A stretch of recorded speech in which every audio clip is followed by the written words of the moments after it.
All I've been doing is letting it come down. And as soon as we've got here, I started really adding in June. And I've been adding ever since. Now, it's a recession. Nobody's got a lot of cash.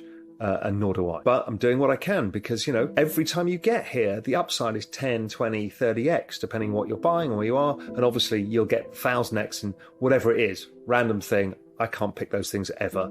You're lucky if you get them. But the point being is the overall space usually does 20x, something like that. Well, 20x of a small bet, still one hell of a bet and better than you'll get in any other financial instrument. I go away and look at this a lot because I just wrote my big macro thesis for Global Macro Investor. And I'm like, look, it's going to be a good year for assets.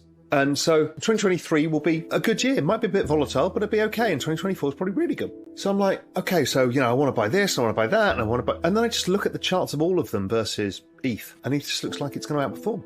In fact, it did from the 2018 low. So it's the superior bet, whether it's volatility adjusted or outright. If you have followed Macro Investor and Real Vision CEO Raoul Pal at all over the past 24 months, you would know he is one of the most bullish Ethereum bulls in the entire crypto space. Raoul believes the risk to reward is by far the best of Ethereum and it offers a generational opportunity for investors to build wealth. In his latest and final interview for the year, Raoul explains why he is still incredibly bullish on Ethereum for 2023 and why his prediction is that 2023 is going to be a good year for crypto markets, but 2024 is going to be spectacular. Make sure to stick around to the end of the video where Raoul speaks on why this is the moment in the cycle you should be getting excited and why this is the time you will 10, 20, 30 or 40x your buys. Also, only a small percentage of my viewers are actually subscribed. If you enjoy finance content, consider subscribing or liking the video. It's free and you can always change your mind. Where are we in the long-term adoption trend? Well, the adoption trend, if you see this chart of Bitcoin, that's the log trend of Bitcoin. We're 2 standard deviations oversold. We're the most oversold we've ever been versus trend. And we're at the point of global liquidity turning. And we've got, if you believe in it, the halving. It's all coming into place exactly at the same time. Again, really interesting. And here's the long-term chart, log chart of ETH. Same story, right on that big support level. And these kind of things are really interesting. The last time we got the cyclical cycle down onto the logarithmic trend was 2018, December. November, December 2018, we saw that puke, the final puke lower, which I think we saw in Bitcoin in October from the FTX, and I think we saw in ETH in June. What happened was that's when volatility came to the low and the market started picking up. That period, as soon as the Fed pivoted, was a complete change in markets. 2018 had seen the kind of falls we've seen now, about 20-30% falls. It was sharp, it was nasty, everyone was terrified. And I think the S&P did about 15%. I think oil did about something similar. And then the NASDAQ did about 20. Exponential age stocks, the growth technology stocks, did about 24%. Bitcoin in 9 months did 300 or 400%, as did ETH. So these were staggering gains that came out of that environment. I've always referred to it like a beach ball being held underwater because the adoption trend is still there. What's fascinating about the adoption trend this time around, particularly in ETH, is the volumes have remained reasonably high. The number of active users has remained high. The total value transacted, which is the other part of the Metcalfe's law equation, has actually come down as the price of NFTs has come down. But the other measures look like it's robust. 2018, we saw a much larger fall in daily active users because it was earlier in the network adoption phase. But this time around, we get to build on top of what we built on from the last cycle. So that makes me very constructive overall. So here we are on the long-term adoption cycle where Metcalfe's law kicks in, and this is the thing that drives the exponential gains. Every time we get to this situation, we get new highs within about 18 months, maximum 2 years. In fact, within 3 years, even if you bought the 69,000 high, in 3 years, you'll see it go through. That's how it's always worked. Would it work this time that way? I don't know, but probability is there because of this network adoption trend that we're seeing. So I'm expecting 2023 to be a decently good year and 2024 to be extremely good year. If you remember, I said inflation, I think, goes negative. So therefore, we will see much more stimulus and growth will remain somewhat sluggish. So I'm again excited about where we're going to go. And we will go from 300 million users and next time around we'll be at 1 billion users. And that trend rate of adoption just continues higher. So it's all to play for. everybody hates everybody and everybody's accusing everybody of being a scam. This is the picture I put together in this shitty year of 2022 where prices did nothing but go down. But it's part of the space. The global monetary and liquidity cycle is why macro matters, why macro and crypto are the same thing. But underlying it is this technology that is changing the world. And it's always at this point that people say, well, how the hell is it changing the world? There's nothing going on here except scams, shitcoins, and all of that. Ignore it all. Put your fingers in your ear and focus on the bigger picture. Because the bigger picture is truly exciting to me. I think the other thing is I'm really interested how people solve UX, because UX is still terrible. I still have to call up Sergio Silva and say, how do I stake my ape? What the hell does this do? How does it work? How do I connect to this and that? So we will see UX. I'm really interested to see how Ledger do in the space, because I know Ian's working on a lot of stuff there. I'd love to see how Consensus are doing with MetaMask, where the next iteration, where the Phantom Wallet goes, and also Temple. Let's see where the Tezos ecosystem goes. A lot of people are saying, hey, listen, you've got to watch both the Solana NFT system and the Tezos ecosystem because they're really interesting. So I think that's also worth watching.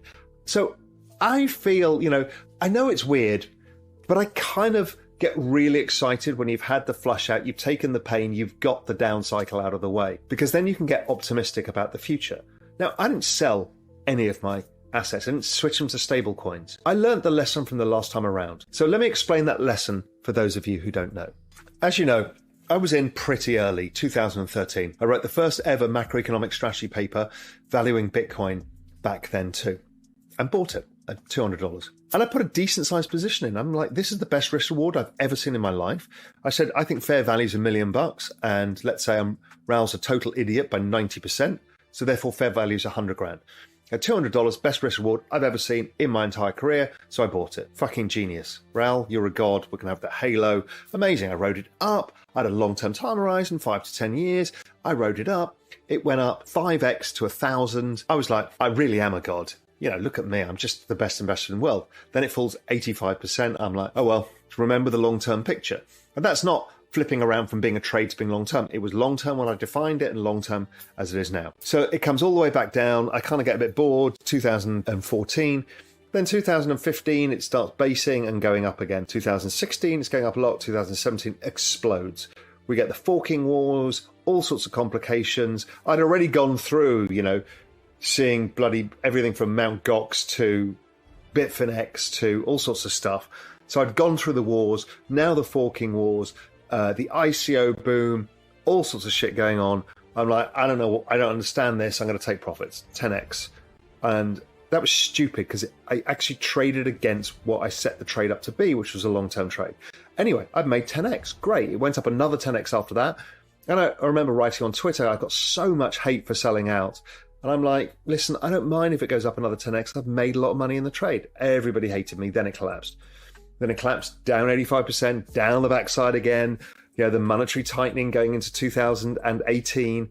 2018, much like 2022, a terrible year for assets. Everything goes down. And then eventually, Bitcoin bases in November, December at the bottom of the liquidity cycle when the Fed stop easing and it starts clawing higher. I'm not looking at it. Dan Tapiero taps me on the shoulder in 2019, so you've got to focus on this.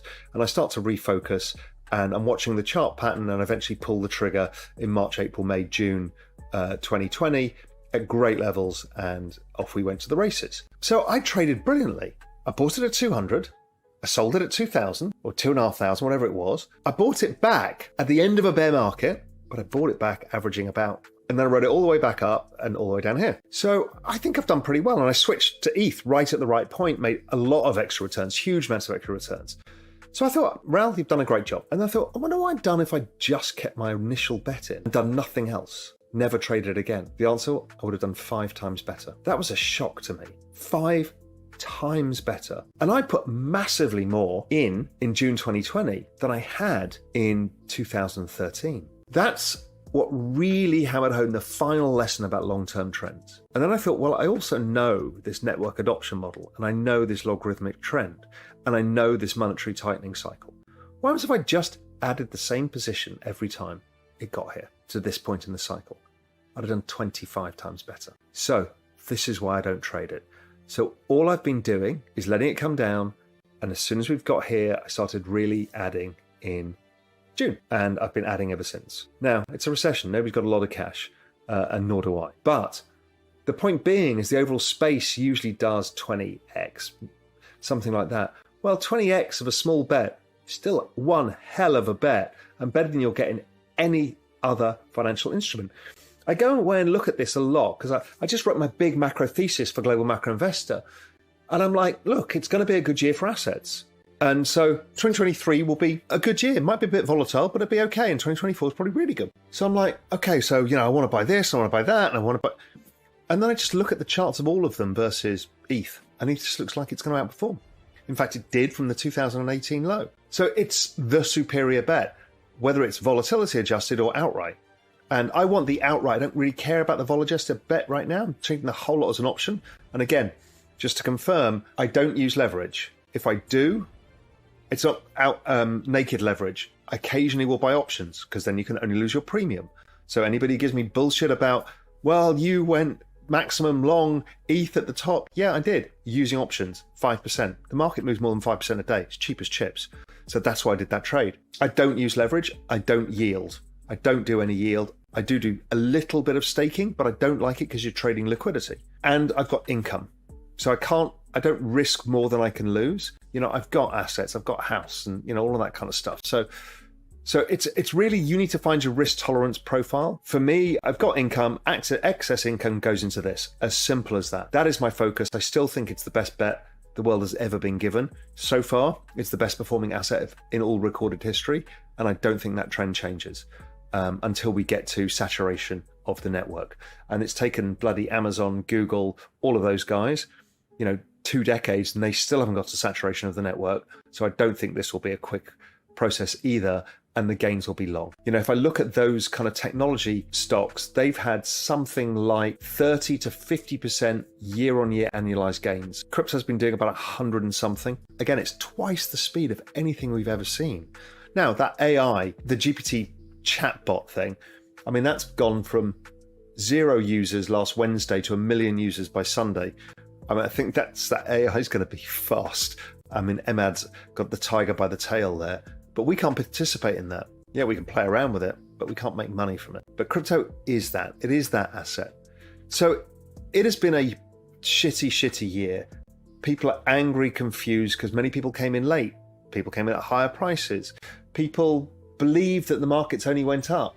They wanted to believe what everybody told them, as opposed to, I absorb all the information from people and then I filter it into my own guise. People took too much risk. They used leverage when they were warned not to. People didn't custody your keys, not your coins. People didn't self-custody. People needed to learn the lesson because we had another couple of 100 million people who started using crypto in this cycle. And so that led to 200 million people having to learn lessons. Next time around, we'll have 300 million people starting, and we'll have 600 million people, 700 million people having to learn the lesson. That's just how it goes. But when you're bringing a new financial system where you can take physical possession, which is why I got into the space in the first place, because I understood you owned nothing in an over-leveraged system.